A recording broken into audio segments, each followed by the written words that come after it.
Iya, jumpa lagi dengan kelas Sistem Ekonomi Indonesia.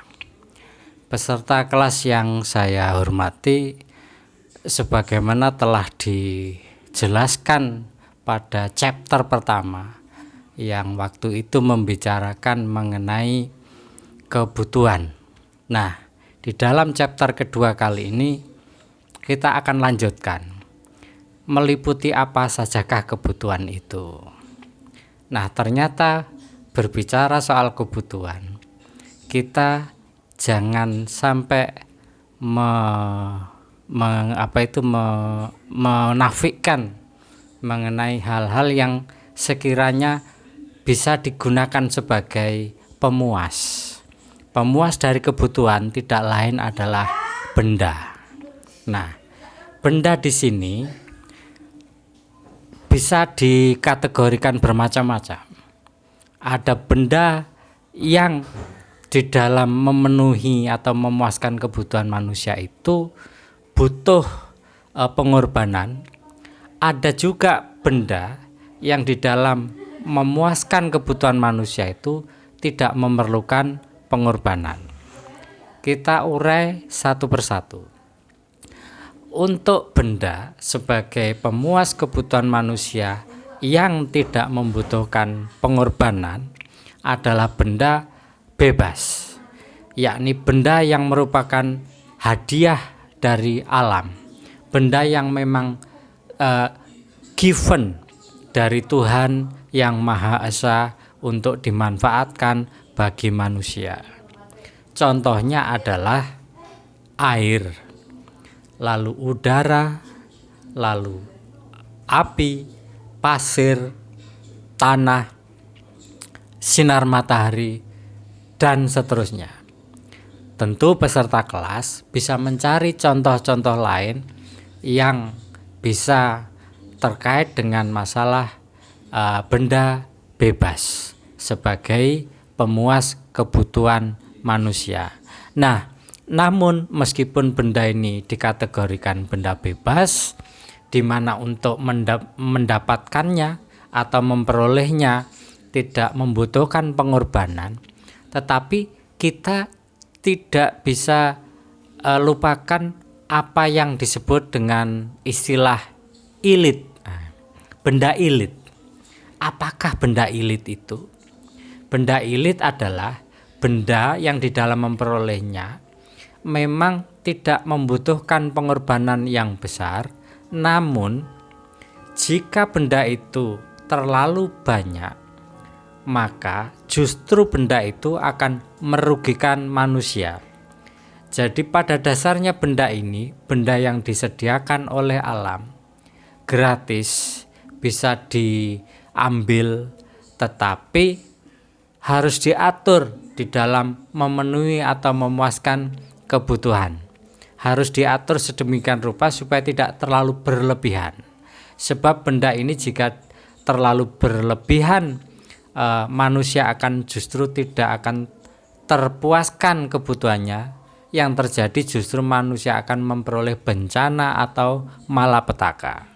Sebagai contoh misalnya adalah api. Api memang tidak perlu membeli. Manusia tidak perlu pengorbanan yang terlampau besar untuk memperoleh api. Tetapi jika api ini terlalu banyak, maka akan menimbulkan kerugian. Misalnya adalah kebakaran. Demikian pula dengan air. Meskipun air ini gratis, jika terlampau banyak menimpa manusia, maka manusia juga akan memperoleh bencana. Apa misalnya? Adalah air bah atau banjir bandang. Pun demikian dengan contoh-contoh yang lain. Bisa Anda cari sendiri mengenai benda bebas yang dikategorikan sebagai benda ilit. Nah, karena benda bebas ini tersedia melimpah ruah dan manusia di dalam memperolehnya tidak membutuhkan pengorbanan yang besar, maka benda ini tidaklah mahal, bahkan cenderung benda ini gratis. Untuk kita bernafas tidak perlu membayar. Tetapi untuk benda-benda tertentu di tempat yang tertentu, meskipun benda ini di lain tempat itu gratis, tetapi di tempat tertentu justru menjadi mahal. Misalnya benda itu adalah air. Air kalau di dunia tropis yang dekat laut tentu tidak ada harganya. Tetapi ketika air dipindahkan ke tempat yang gersang, sebagai contoh gurun, padang pasir, maka air bisa menjadi mahal. Itu sekilas tentang kebutuhan mengenai benda yang bebas. Sekarang kita bahas kebutuhan sebagai alat pemuas manusia yang berupa benda ekonomis, di mana benda ini disebut benda ekonomis karena benda ini manusia untuk bisa memperolehnya membutuhkan pengorbanan. Mengapa begitu? Karena benda ini tidak disediakan secara melimpah. Benda ini harus diusahakan, harus diperjuangkan. Manusia harus mengorbankan dirinya, waktunya, pikirannya, tenaganya untuk bisa memperoleh benda ini. Karenanya dibanding kebutuhan manusia atas benda ini dengan ketersediaan benda ini, maka rasio perbandingannya adalah lebih besar kebutuhan manusia atau lebih besar yang mencarinya ketimbang tersedianya barang ini, maka menjadi mahal benda tersebut, sehingga disebut atau dikategorikan sebagai benda ekonomis. Contoh-contohnya adalah benda apa yang untuk memenuhi kebutuhannya itu manusia harus perlu pengorbanan. Misalnya adalah benda yang berupa baju, benda yang berupa rumah, benda yang berupa kendaraan, benda yang berupa properti, peralatan, dan seterusnya. Teman-teman kelas bisa mencari contoh-contoh yang lain.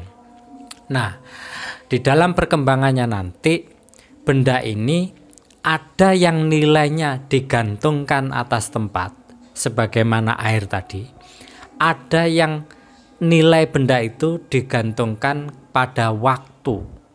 Ada juga yang benda ini nilainya digantungkan pada seberapa besar pengorbanan yang dikerahkan oleh manusia di dalam mewujudkan benda tersebut.